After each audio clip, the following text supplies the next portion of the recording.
Seigneur, que ta grâce, seule ta grâce. Nous voulons instaurer un état de droit.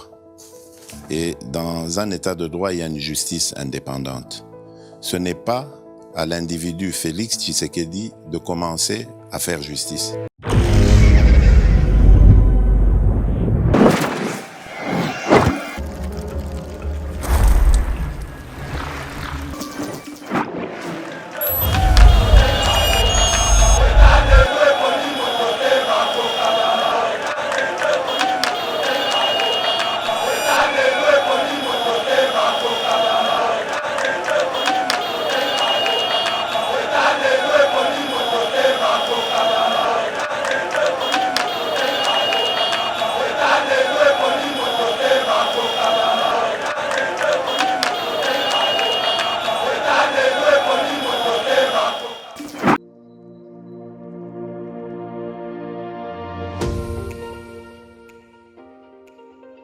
La République démocratique du Congo est un géant au cœur de l'Afrique. Le géant a été blessé à cause de multiples guerres causées par la mauvaise gestion de ses immenses richesses tant convoitées. Lelo géant a telemi pona kotonga mboka na ye na ba élite ya sika ba congolais nyonso ya mboka pe bandeko ya diaspora. Plateforme projetrdc.com ezopesa ba opportunité ya ko travailler ensemble à distance. Kokoma investisseur to actionnaire pe ko investir na ba projet de développement na RDC. Projet RDC est une plateforme professionnelle développée en Allemagne par M. Max Kachama pour soutenir les investisseurs congolais. Une plateforme professionnelle avec plusieurs services comme Cash Money, Ponako assurer avenir Nayope à Bananayo. Yaka ko investir na bourse internationale, il y a ba actifs, il y a Facebook, Google, Mercedes, Bitcoin et autres. Projet RDC gère plus de 30 millions d'actions et crypto de ses actionnaires en bourse. Projet RDC crée la nouvelle et première classe d'entrepreneurs et investisseurs congolais qui investissent avec toute assurance et transparence en bourse internationale.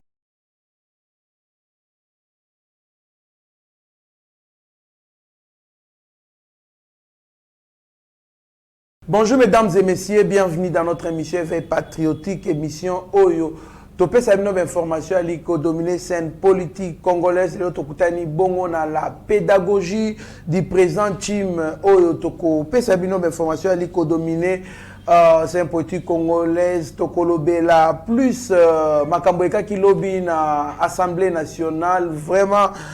C'est regrettable que vraiment qu'un député a Finga Bongo, président de l'Assemblée nationale, en fonction voyou, a traité d'un voyou. Pourquoi? Puisque ce qui est à retirer, nous considérons que gestion ou ce gouvernement congolais qui va gérer la délinquance. Alors, député Délice Sanga, il n'a pas voulu retirer sa parole jusqu'à la fin. Alors, il paraît, bien que Tozana Moutoua maîtrisé le dossier, il paraît que le président de l'Assemblée nationale, qui sont qui au boy pour retirer, c'est que Yonde, aux alliés délinquants. Alors, Kobi Malibanda, il s'est fait qu'il a commencé par critiquer le président de l'Assemblée nationale jusqu'à traiter d'un voyou. Tu me rappelles, Issoussou, Matali, président de la République, il y a qui n'a annoncé lobby dans le Conseil des ministres. Mise en place, il y a couverture santé universelle, c'est-à-dire les Congolais, bongo santé gratuitement, mais c'est moyen quelque chose ne pas percevoir et le modalité nous révélé. Nous allons aussi parler de la composition du bureau de la CENI. Mbosoko dia fixe un ultimatum aux forces politiques de l'opposition à rejoindre la nouvelle équipe de la centrale électorale. Vous voyez bien que jusque-là, l'opposant FCC va boya ki kotinda, bamambre na bango na CENI. Tolbe appelle sous dossier Congo Hold Up. Des mouvements qui soutiennent Joseph Kabila annoncent une série de manifestations dès la semaine prochaine devant les ambassades européennes. Na président Tim de Tokota. Namozindo ya maenyo sona otota Sabino à présent Tim Mbote. Mbote moi na mboka trésor Kandolo. Et puis nazo profiter na espace au Pessinga pour nous féliciter. Merci beaucoup. Na félicité pe bandeko oyo ba soutenir kio. Merci beaucoup. Na eloko ya motu yo kota na cour des grands. Bino bato bo soutenir ki ndeko na biso trésor à travers Yeba TV na musala o basala kabino en tout cas na part na ngai na sengi bino merci ebele. Bazali ba jeune oyo bazali ko za risque, bazali ko se sacrifier et puis bazali ko s'assumer, ils se prennent en charge. Donc ce n'est pas encore bien mais ngai na kotika bango tim kolo on na ko mona ke ba kombe subventionné parce que le travail qu'il faut na bamboka msusu il faut toujours balandisa yango. Comment est-ce que jeunesse ko s'épanouir ce qui l'état a cimenté. C'est quand même quelque part juste.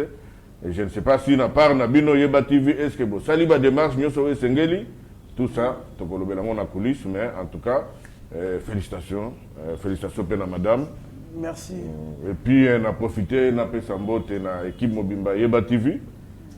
Bon, bazay belé mais na moni leader Lidi Gili Bokwala na moni HD Konde Mitterrand na moni pe Jericho pe Azali Mobutu pe Azali Brali Azali. Donc voilà l'ambiance parce que ce qui ambiance c'est ambianté au comment on a que vie peso bongango pété. Merci beaucoup, Président Tim. Merci à l'équipe Yeba TV en personne. Les chouchous des Congolais, Azaliwana Manke Bino Makasi, Pasteur Gili Bokwa, la leader. Azaliwana Tomoni Mitterrand, ya Steve Konde HD na sima caméra. Naoki Rimero va empoisonner leader Menga Moni en très grande forme. Oui, bon. Leader Zangolou, Moni Yote, semaine Mobimba. Donc, comme on a un bête, il faut évacuer Mukumbo, mais il faut évacuer Kwasime. Merci beaucoup, Tobo Sanité, en tout cas, DG Shadrach Lolo, Batunyo, Abigail Kilungu, et Kimomba Yeba TV, en tout cas, bon courage. Batunyo surtout, président Tim, en tout cas, le scandale na Assemblée nationale, il paraît que Bali ko traité sur dossier, il y a loi, il y a finance. Selon Delis Sanga, la RDC n'a pas de loi de finances, il y a Malonga. Alors, quand on était en train de parler sur ça, il paraît qu'à traiter qui déjà gouvernement qui basali ko konzana délinquance, alors député monsieur c'est peut-être qui a retiré malobana aboyna mutema mobimba, mais jusqu'à tel point il paraît que ko traité président de l'Assemblée nationale d'un voyou. Réaction la pédagogie du président Chimezali n'a caractère pédagogique pour nous éduquer par rapport à ma propos. Merci beaucoup de votre trésor pour nous. D'abord, c'est honteux, c'est vraiment malheureux pour notre pays et surtout pour la soi-disant classe politique que moi j'ai toujours dit, beaucoup d'aventuriers, d'opportunistes qui ne méritent même pas. Comprenez? Donc à un certain moment, il faut tous avoir le courage à Kolobela Yango. Voilà.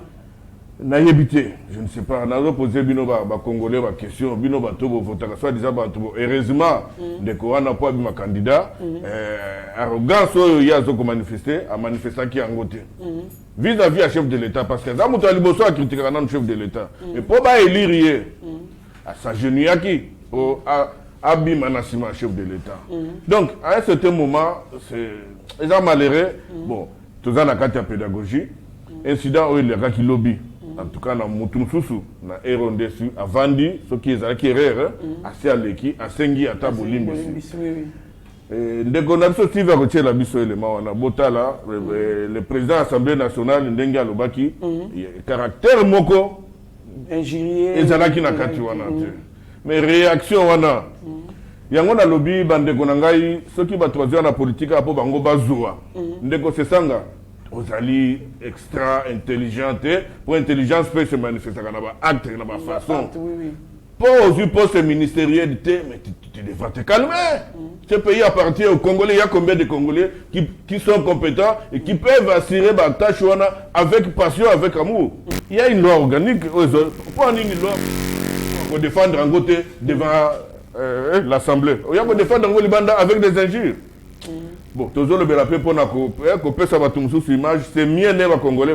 Voilà pourquoi j'ai toujours insisté dans le pragmatisme, et conviction, respect à ma valeur, surtout idéologie politique. Oser que ça la nini na politique.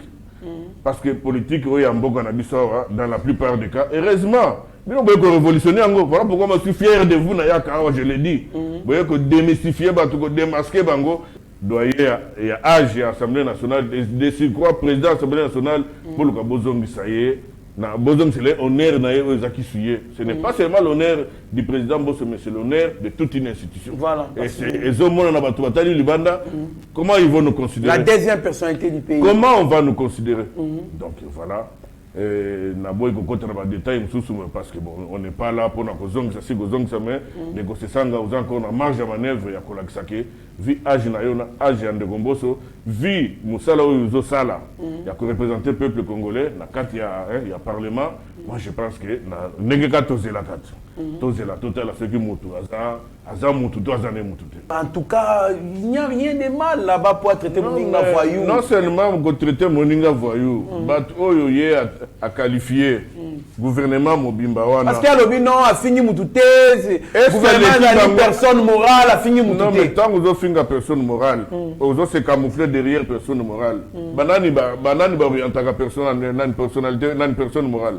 Batou. Hein? Ce sont des bateaux, non? C'est le gouvernement, il a fini le gouvernement. Donc voilà, et ça m'a mingi. En tout cas, moi je pense que dans Mboka Oyo, il faut nous payer Bakolanda. Je demande aux députés, Bossala tout, dès qu'on a vu sur un Azouambanu comme ça.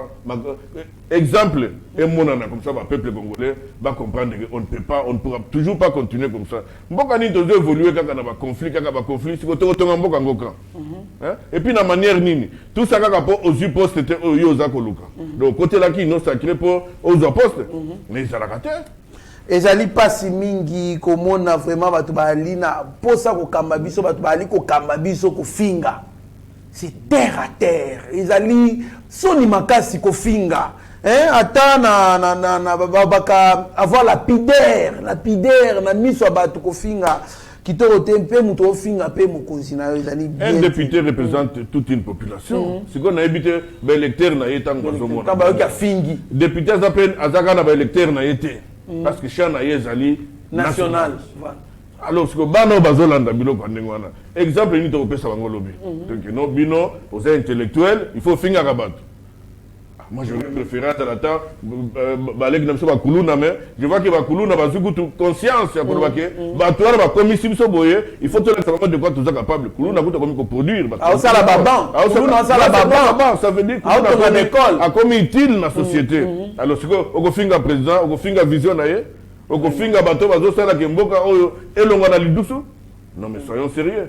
Merci beaucoup, Président Chimtoalo Kobana émission Abisso. Le Président annonce au Conseil des ministres du vendredi passé la mise en place de la couverture santé universelle d'ici les premiers mois.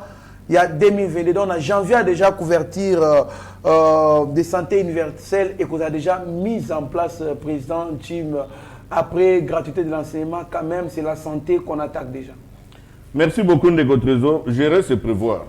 Ah non, c'est bimi le lot, mais vous voyez que le qu'on a entité qui créé depuis longtemps, c'est-à-dire que le chef c'est un tableau par rapport à faisabilité.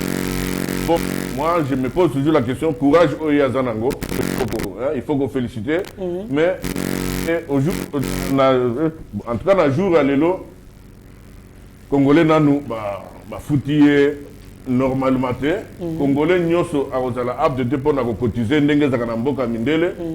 Je ne sais pas na formule nini alors à moins que bon Baliba bana kozaka ndenge CNSS azwaka na ba salaire. Oui mais ça y a on a l'obité parce que au moni tout ce qui est sécurité sociale sur tous les plans et c'est basaka mingi basapiyaka mingi sur la jeunesse active parce qu'il y a même des moutons monaka ke ezali ko salisa ba obakei na âge avancé ça veut dire na troisième âge il y a la retraite. Donc maintenant moi je ne sais pas le corps la jeunesse na biso congolaise en tout cas je ne sais pas basa active à hauteur et à combien de pourcents. C'est pourquoi moi je dis eza décision très courageuse. Mais bon, applicabilité, comme nous avons en possession de dossier, je parle en tant que connaisseur, comment est-ce que une sécurité sociale n'a pas. D'abord, parce que pour un chef, a besoin de connaître. Parce que ceux qui m'ont donné ma capacité, ceux qui m'ont donné la garantie à santé, na capacité à produire. Tant que bato azo produire te, ozo mona ke mboka pe moyen évoluer exalté, développement pe mboka exalté. Donc bon, nazo sepela total là, mais en tout cas ils ont mesure bon nazo louer, na au commenter en gros troté, je crois d'ici semaine n'enzo banda na koluka pe moyen na on s'est renseigné au la côte en profondeur pour na koyeba effectivement ma proposition il y a faisabilité et ça Merci beaucoup président team nomination des mandataires dans l'entreprise publique et la régie financière. Tout le monde a camine déjà à Topesiba, on a Albert Youma comme PCA, président et conseil d'administration. Tout le monde peut déjà va changer, tout na DGDA peut changer. Président Tim, est-ce que vous pensez que quand même on salue beaucoup puisque Mokozamboka a nommé technicien, spécialité en la matière, évoluer déjà kuna biloko oyo esalaka te na tangu ya kala na ba régime sur les cadres za mona mutu tema il est politique tema azali mutu moko azali cadre ya tel ou tel parti puisque azali kosa soki nini on les prend on les met na domaine moko ça a été. Comment vous saluez ces nominations là? En tout cas, on a salué la nomination, il y a chef de l'État parce que Ezola qui a du renouveau. Du renouveau, ce n'est pas par rapport il y a Batou, c'est par rapport, non seulement il y a un principe, hein, et puis par rapport il y a vision. Parce que le Mimbo Kanabiso et Zanine, et le Mimbo Kanabiso Awa, ce sont des habitudes. Maintenant, les habitudes, Oyo Ezali, et se pérennisa. Et comme un système, il y a un chef de l'État a téléméli qu'au déboulonné autobengi système. Et ça passe par des bateaux, parce que Batunde ba ni magaba système wana Batunde ba imagine agaba système wana ya muibi. En tout cas, et loko ngana koloba na yo ke bo et loko nyoso na mokili. Neti na mikili ya poto batala kaka teke il faut za loko kaka yo yebito yo yekoli non, batala ka motivation ya mutu. Batala ka pragmatisme, surtout la volonté. Quand nous avons la volonté de faire avancer le logo, à parce que tout le monde a calate. Biloma ne goufa pour nani. Bateau c'était des techniciens, des professeurs à l'université. Pourquoi ils marchaient? Parce que Bazaki n'a volonté.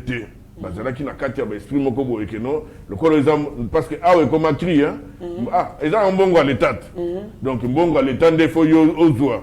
Or, les bandes bon à l'État va toucher à côté. Voilà. Au foot, même de génération à génération, au foot en bon à l'État. Donc, je salue, je félicite Bateau Bazaki promis.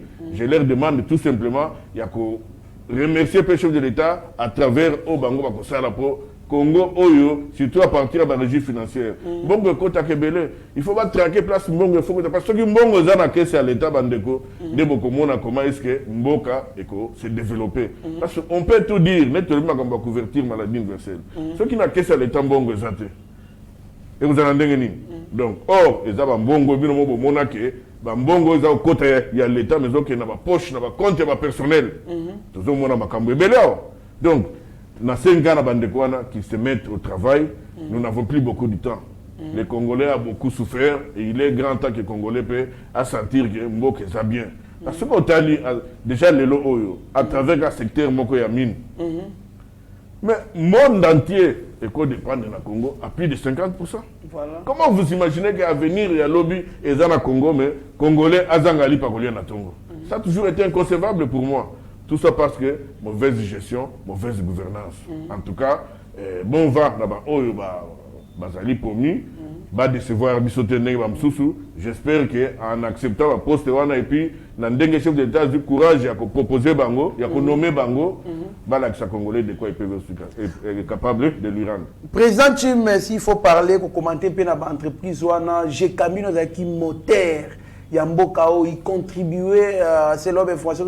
Plus de 40%. Alors, plus de 40% dans le budget Yamboka. À l'époque, effectivement. Or, aujourd'hui, Azali n'a capacité sous son. Est-ce que vous pensez que Ndenge Mokozamboka nommé, Batoua nommé, il peut faire l'effort pour remettre Jekamine na élan au Azalaka Nango à l'époque au Babel Batika Amboka? Merci de votre trésor. Solution Zaka Moko. Jekamine au Yakalezaki, société à l'État. Mais les lois sont bien à Katanga au Komona, tout comme mining. Donc, bon, ba libéraliser secteur wana ba libéraliser ngo siko na ndenge ya mabe atel j'ai kamine na ba concurrent wana bazo agir na combo ya Jekamine mais pas na profit ya peuple congolais. À l'époque ezalaki mabele MCK mining compagnie Katanga ya Moïse Katumbi za misatu nazo ebisa yo soki tokoti suna détail na koloba no acharnement motema mabe bandeko wana babelisi mboka oyo mais namonaka ngana kamwa ti lelo bato bazolanda bango ça veut dire yo mutu alali sio nzala allez akomona que moi 1 euro moi li pale yo komi kolanda ye non mutu alali sio nzala mutu anyongi il faut kotelemela. Donc c'est ce que j'ai dit. Jekamine à l'époque tout ça comme on a yango plus de 40% à budget. Mais les lots, c'est juste que ça il y a qu'on régulariser yango parce que le monde peut comme monde mondialisé. On ne peut plus dire kaka kembo parce que biloko zé pas na biso ezaka ya biso non. Nous voulons à ce que bateau bazoya ko sali sa biso bateau ba yebi ke biloko na za ba congolais ba yeba pe ko kanisa ba congolais à hauteur na ndenge l'état a ko sengela ko mwana Congo pe à se retrouver. Merci beaucoup, Président Tim, pour clore avec ces nominations DGDA, nommé P. Moutouassika.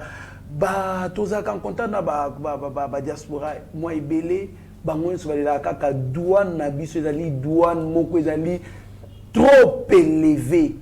Na bamboka nyonso. Batu babaye ça so kutu, ya moyen kotinda bino biloko. Mais ko dédouaner ngo ça demande beaucoup d'argent. Président Tim ezali moko ya ba diaspora. Oyebi ba difficulté bokuta na ngona secteur wana eloko nini okiko senga na gouvernement pe na muto ayesika. Merci beaucoup Ndeko Kandolo. En tout cas nazali moko non seulement moko ya ba diaspora mais moko ba victime ya ba biloko wana na ko profiter pe na lo bango awa même soko moni ba sécurité ba situation sécuritaire to na ngona mboka oyo surtout na Nord Kivu ezali lié toujours na fisc na biso za quand même likolo, ça nous devons les reconnaître. Voilà pourquoi tozo senga na bato o bazali habilité il y a solo ba vendre la non likambo na fisc parce que ça dérange. Voilà. Biso yo ko mona ka douane mais soko lingo bima awa kaka makambo ba go pass 50 55 OK l'intérieur 15 mais bon ngane banda ko kota depuis kala et ça la nini ça la nini tout ça ce sont des interrogations.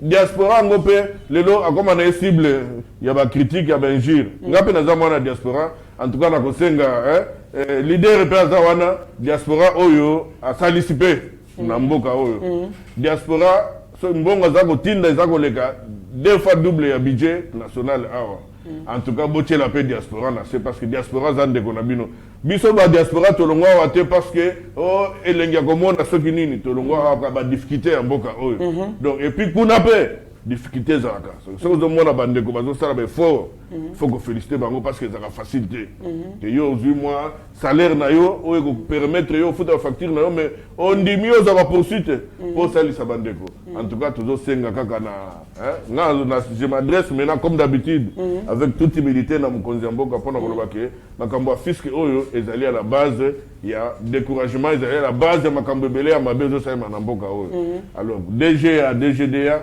il peut agir, mais pour agir, il faut avoir un soubassement. Voilà. Il y a un lobby, yebi qui ko tabler sur les Cambouana, ça parce que mboka nyoso na ba pays mususu komona ba sala kama makambo belé pourquoi parce que bazwa kabangona na valeur les bazozonga et puis bazwa pe bonne volonté na bango na valeur. Yango tozo senga na ba congolais ba dirigeant oyo bato bazo diriger. Je crois qu'il faut apaiser ma cambébele. Merci, Président Tim. En tout cas, et l'homme sous Elinga la Moutou ezali ba engagement dans la régie financière locale, ba DGDA, ba DGRAD, ba DGI et consort. Na kanato ba ki école de finance, ezaki ko former étudiants ba no ba oti ko ba diplôme, ba yambi bango ba sali test ba retenir bango ba former bango après ba ti bango ba stage qu'on a peut ba engager bango. Mais lelo et comment pose un moussala na ba régie financière wana il faut à la ndeko ya kingani boye consort bana wana ça fait ba suspendre d'ailleurs j'aurais appris qu'on a suspendu ancien ministre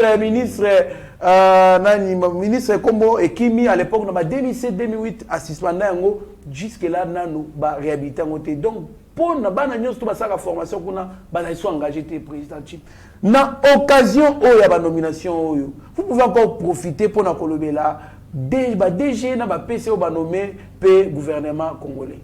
Non, tout le bango je pense que j'étais un peu large au lieu de côté dans détail.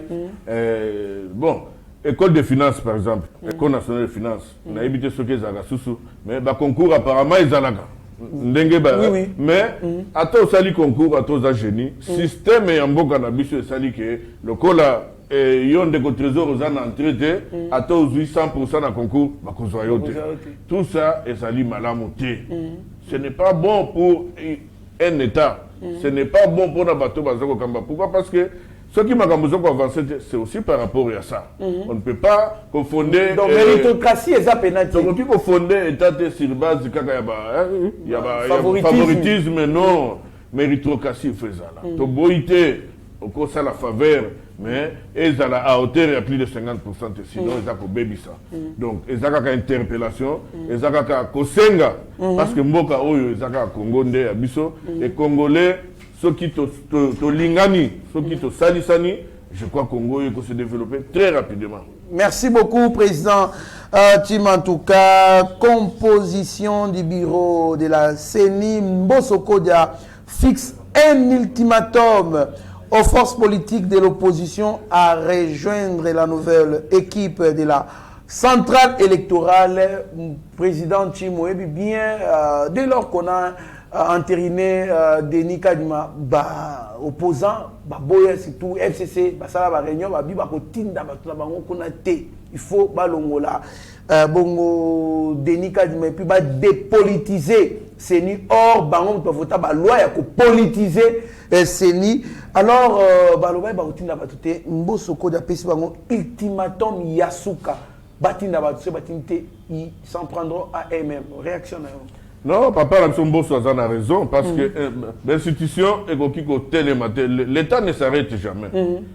Bande Konabiso bazo belle là qu'il faut pas dépolitiser CENI. Mais à travers l'acte na bango, ezanine, eza politique. Alors tous à la quand même sérieux. Bon, moi ce que j'ai à Ouattozana Mboka ou dans processus de démocratisation, ça veut dire nous aspirons vers la démocratie. Le bureau est déjà composé à plus de 70%. Le bureau, il y a CENI. Il est composé à plus de 70%. Donc, on va comprendre que la démocratie est sous fair play, est sous loi majorité. Je crois qu'il est grand temps. On va comprendre que Mboka, il faut avancer. Et en même temps, leur problème, c'est quoi? Le problème, c'est que l'opposition est banité, opposant. C'est ça le problème au Congo. Qui est opposant aujourd'hui? Il est banité. Comme on dit, il y a 5 ans, na SCC, le corps bango a bendani, opposition c'est ça le problème. N'a ni des chefs de file opposition. Vraiment. Voilà pourquoi ils ont des difficultés. Mais en même temps, je crois qu'il y a un système de quotas. Là, c'est le faire quota. Parce que la machine ne devra pas s'arrêter. Et j'ai loué le courage. Il y a président de l'Assemblée nationale. Il y a coupé Sabango Toumatoum. Donc, ils ont intérêt à se conformer. Sinon, et puis le reste, bon. Dès que tu le dis, et vous allez m'aber, que Bango va participer, mais vous allez honneur na Bango, la démocratie, c'est aussi la loi de la majorité. Président, tu en tant que politique, ce qui exemple Baboy, Tina Souka, Kotinda Batu, na Bango na Seni, est-ce que tu as vivre une crise politique, une crise électorale? Si na yebisio que objectif na Bango, parce que yebi que par rapport à passé na Bango, par rapport à poids politique na Bango, que baza na perte de vitesse cause à la électeur mingité bazo luka ndenge nini to kende kana dialogue parce que dialogue pour va créer crise pour to na dialogue. Or yebi dialogue na Congo awo ezate que to kanisa non eza ndenge nini nga par na ngeza ndenge nini tout simplement. Mais tant bosi bozo pas voir combien de fois bosala nango nini. Si le peuple congolais atala kabino ka boye. Peuple ça vous de vous réveiller. D'abord, nous avons même jeunesse et Mboka na biso, et nous avons marché dans les dirigeants un peu perdus. Ah, mais finalement, nous avons compris que Mboka oyo.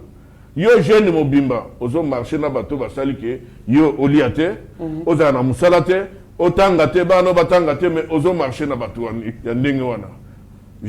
Bon, nous avons exhorté kaka ba Congolais.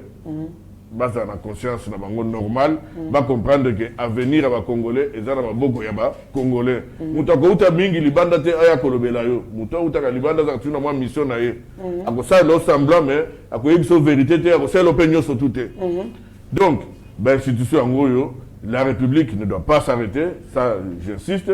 Comme la République est s'arrêter, ce qui va s'arrêter, merci beaucoup, Président Tim Tokenendengewana, mais aussi, tu as dit que Senko a dit que poste, il y a secrétaire exécutif, il y a Seni, poste Ronsard Malonda Liko, qui peut Sikoyo, on a vu ça sur la toile. Mais officiellement, dans les coulisses, il paraît qu'ils ont proposé au chef de l'État de poste. Bon, selon d'autres sources, c'est un poste stratégique. Un poste stratégique. Par rapport aux élections notamment. Ça a de l'influence même plus que même le président de la CENI. En tout cas, on a reçu commenter par rumeur, mais nous avons en église catholique, nous avons eu courage. Il y a que Zongela, na bisika na bango, comme église au milieu du village, va continuer à lire parce que on a une vocation. Il y a que ça, les biso, biso tout ça, la kamabe, biso basumuki. Mais besoin de section dans zela. Les lots, je comprends que peut-être bah subvention ils a soutenu ma cambe belé, mais et ça le cambuka ya posté le cambu intéressé. Pourquoi quand le pouvoir oh on faut pas conditionner belé. Nous avons eu des pèses mais on a subi. Vraiment. Nous avons eu des pèses on a subi. Biso to yaki na senior na to yaki na rapporteur kalamba. Oh kuta zaki ko solisa biso kututé. Mais to ngena na élection. Na habité. Donc baluka ba moyen msusu mais nous ce que nous disons c'est que muto ya zo kanisa ki même biso à gauche à droite à se tromper. Na 2023 nous devons to kende na ba élection. Donc yonde ko moniko za candidat oza mayele olingi mboka olingi ko postuler banda ko bongama et puis telemela pe batuana po ba pesa yonzela ozwata ya ko pas bazome ba biso nde na ba bazoli ya biso ndengonga bazoli ya ngonga mais à un certain moment je crois que l'État faut mettre à la table. Voilà pourquoi j'encourage et puis je félicite proposition il y a président et assemblée que ceux qui va être ils ne s'en prendront qu'à eux-mêmes. C'est aussi la voie démocratique. Merci beaucoup. Dossier Hold Up des mouvements qui soutiennent Joseph Kabila annonce une série de manifestations dès la semaine prochaine devant les ambassades européennes. Président Chim, Joseph Kabila oyo pona batu misusu azali somo oyo asali ki peuple congolais ala na souffrance tonyo kwa mamboka eza ya kokufa donc batu bazaki koza mbongo na source na ba carte visa to découvrir ba bilo moko ezaki na désavantage ya mboka oyo ebele o écoutez pour tout mokonza mboka lelo cher pourquoi puisque il fait des bonnes choses mais peuple ali ko sentir en monter puisque mboka ezaki tellement mozindo à destruction à ma casse mais il y a certaines personnes ba mouvement citoyen oyo bango bazana pour ko veiller na ko protéger Joseph Kabila bango ils vont manifester devant les ambassades européennes pour na ko lakisa que Joseph Kabila ayiba mbongo te Joseph Kabila azali mutu malamu réaction na au président Chine de votre trésor na zangi maloba oh uzangi maloba ndenge nini na defisa ata munoko ya pasteur nini na zangi maloba na moni pasteur seki mais na zangi vraiment maloba et puis na zé baté ba congolais mususu à part que bon ça va mibi parce qu'il y a des congolais qui sont enrichis ici na ba mikonga ba congolais autre loba waté yo ndenge biso to vendre na miki kuna ba mususu ba sala kate mais ya zaka bien. Moi, j'ai posé des questions. Carte visa, mon père, il y a 50 000 euros. 50 000 balles chaque mois. Mais enseignant, il y a foot à mater. Tu as un problème, tu as un angolais. Dès qu'on a parce que je ne sais pas, déjà, kanisa makambuana qui va marcher, n'a évité bazabanani, mais ils ont faute parce que faute à Congolais, ça va payer 500 francs. Ok, qu'on a même un criminel, tiens, qu'on lève à Bomio. Faute nini oyo, moi je pense que makambu oyo ya ba hold up, ba dossier belé zali awa. On a interpellé toujours le ministère public na biso.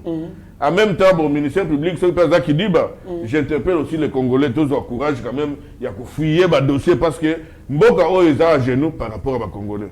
Lelo oyo mindele ba sali est fort. Ba la biso une petite partie. Ya muyibi. Une partie seulement. Ndeko nanga trésor économie en boko ezana boko nan. Ya Kabila. Babanque Nali kutu mon nakati était égal. Il paraît qu'à boy ko déficit gouvernement congolais ba entrepreneur pour conservation ba chencha par rapport à l'accusation nyoso oyo. Si le lot pour le gouvernement va mettre la main sur égalité par exemple parce que égal c'est connu. Ils sont passés même avec ma proposition, il y a que Banda Gozong Sambongo. Mbongo même Gozong ça, Gozaki Angwa. Financé par la Banque centrale. Voilà. Égal. C'est le moment, moi je pense que au lieu de Mindele, bateau comme nous mais nous pensons que nous les Congolais faut tout téléma, faut tout le comme ça nous, hein, nous ça audit, tout ba état des liens en bon cannabiso par rapport à la gestion où il est cas qui liboso. C'est scandaleux. Mais comment la bateau sous bazo ya ko dire que non, biso photo marché pour nous soutenir le Kabila. Franchement yo mtozo marché wana, ozana nini. Ndeko Kabila zana nini parce que otali train de vie de Kabila zo mené otali niveau oyo ndeko Kabila akiti si pays oyo mon frère banque awa congolais azaka na banque te oyo le Congo n'a pas une banque exact ba bomi yango au détriment ba banque privée oyo ya bango est-ce que c'est normal bon siko même gouvernement au travailler ndenge nini Congo oyo za même la société à communication te il y a Bango Mogo. Ça veut dire, même au Lelo, je crois, même la présidence de la République, ils ont infiltré à travers la communication. C'est quoi? Moi, je pense qu'il est grand temps. Parce que Babiloko, ils ont marché. Bon, ils ont le point d'Oki, donc ils ont une sonité. Mais, Mouta Gobele Landoki, ils ont un Congolais. Alors, les Congolais, Bobele Lananomi, ils ont un marché, Bolo Bango, Bosenga Bango, Bango Nabino, Bango Bazakoli à la place Nabino. Surtout ça, puisque ce mobile a attaqué Bango comme atteinte à l'intégrité physique, non, non, oui, oui, il y a la pena Bango. Et là, on peut la pena, mais des personnes corruptibles qu'on sort et qu'on a bien makasi bakozong et lango lisouté. La dernière question pour aussi ça l'émission Abisso présente à propos il y a proposition il y a loi et on signe pour nous a tout proposer mususu hein honorable Pichou ntingi pour nous oh Steve Kona baba ya Pichou bazaka ba quartier nyonso ba veni nyonso to ba ya Pichou moko boy mais wazali honorable donc honorable ntingi pour nous Pichou a lobby pour Moutou, il faut combattre stage na tête ya mboka pour Moutou comme président de la République ou toi postulé faut Azananu élu même une fois député national, le président Félix Anaka déjà élu député national en 2011, tout sénateur bon va confier nani de passer opportunité à postuler et puis il faut à la dépère et des maires. Président Tim, je pense que cette fois-ci, honorable insécurité Zali, je pense qu'il a le soutien des Congolais dans la proposition. Non, non, honorable Akokiko se plaint de prendre la insécurité, parce que pas naïe. Voilà. Zali libre. Moutounio ça donne la liberté naïe à s'exprimer, à s'exprimer et il y a kukuta na mutunenga lingi. Mais na kweb saga honorable Tingi alembisanano. Parce que moment où tozo qui est déjà moment crucial. Et en même temps, qui ko yako bakisela ba Congolais sous pas cité. Et ça va Congolais sous ça mayele, mais azaki na opportunité ya ko postuler parce que zanga ki $1000 a ko commencer na terre tu ne peux pas que priver muto azali na surtout na souci hein na bon vouloir ya ko kambamboka parce que tant que za Congolais, moi je pense que c'est tout makambote que pour le moment, je pense que question ana surtout que accès à la députation nationale et comme donc problème faut dans mbongo ba millions convaincre en même temps ce qui m'boque comme normal ndeko trésor il y aura moins de postulants dans l'institution wana ndenge zalaka kala serait ba commissaire du peuple tant que va comprendre que côté kuna ezaki te pour vivre bien pour s'enrichir ndenge zalaki ba to postuler ngo soutien bon en même temps quelque part pas un tort mingité parce que et quand même que bateau va se sacrifier pour les canaux institution là vous allez battre oyo ça vraiment a besoin il y a ça de samboka mais pour le moment bon On y peut pas trop de loi peu. Aussi c'est un loi Tchaniwana. Loi Tchani, bon, de toute façon, honorable Tingezama, Azama Alain, parce qu'il y a que loi Tchani, et les Ghana, elles ont voté dans le Parlement ou pas, loi on a déjà, le peuple congolais Zanango. Donc voilà, c'est assez à Sali Koumoko y a bien, proposition Moko y a bien, Yebani, mais à l'Embissa, c'est tout ce que je lui demande. Merci beaucoup, Président Tim Tokomi Nasuka, émission Abisso. En tout cas, merci à l'équipe Mobimba Eba TV, au Bazaki, vraiment prêt pour nous accompagner. Steve Konde, la réalisation, Yemoko, caméraman, week-end, Steve Konde, Yemoko, Banana, Yeba, donc Yemoko, caméraman, Yemoko, réalisateur. Donc, merci beaucoup, na Pasteur Gili Mitterrand, les DG qui est en route pour nous rejoindre. Merci, na Batunyon, surtout, Oyo. Bazaï ko ça de sorte que Bakambu est toujours bien présent. Chimtala caméra, il y a Steve Konde, HD les petits génies béton, OP Samalobano Yasuka. Merci beaucoup Ndeko Trésor. D'abord merci beaucoup na Ndenge Boyambaranga Awa et ça l'engrais Sengo Makasi beaucoup Yebangote. Bon voilà. Parce que Moussala Bino Bozo Sala pour Namboka Oyo, moi je faut toujours reconnaître ça parce que cause la que Lobby Moutangwa Zato Bandi Kolela, non, c'est le moment. Et puis, nous avons remercié les Congolais, Bazo Landabino, Bazo soutenir Bino. Nous avons exhorté les Congolais que Mboka Kaka Moko Tozanango. Quand le Bakito se prendre en charge. Moi, c'est bon. Nous avons quand même convaincu que les Congolais vont se prendre en charge, mais il ne faut pas les Kaka constater. Le lieu, c'est la maquinini, non. Il faut que côté les mains. Côté les anti-valeurs, côté les makamozo sala kemboka et décolleté parce que ce côté limité, aux alaka passi parce que dans Congo oyo, moni ndengori makamba couverture maladie au Congo oyo il fallait que tous à la paix que non, au sala kate ba foutu au chômage. Ndenge za na poto parce que au cotisaki na moment moko, on s'est retrouvé que moment moko aux na possibilité de $100 moko.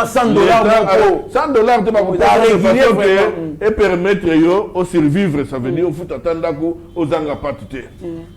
Bon, nous avons compatir parce que madame, bon, mais ça fait comme moi, à santé, ça bien été. Courage, Zali, madame, mon épouse, Inès Kambala. Et nous avons encouragé Batunyo, surtout eux, Bazali, pour soutenir Bisso. Bon, bande qu'on a Bisso, il y a Paris, Harry Blaise, Mouteba, président Alexandre, Camille, tout ça, Chico, l'armateur.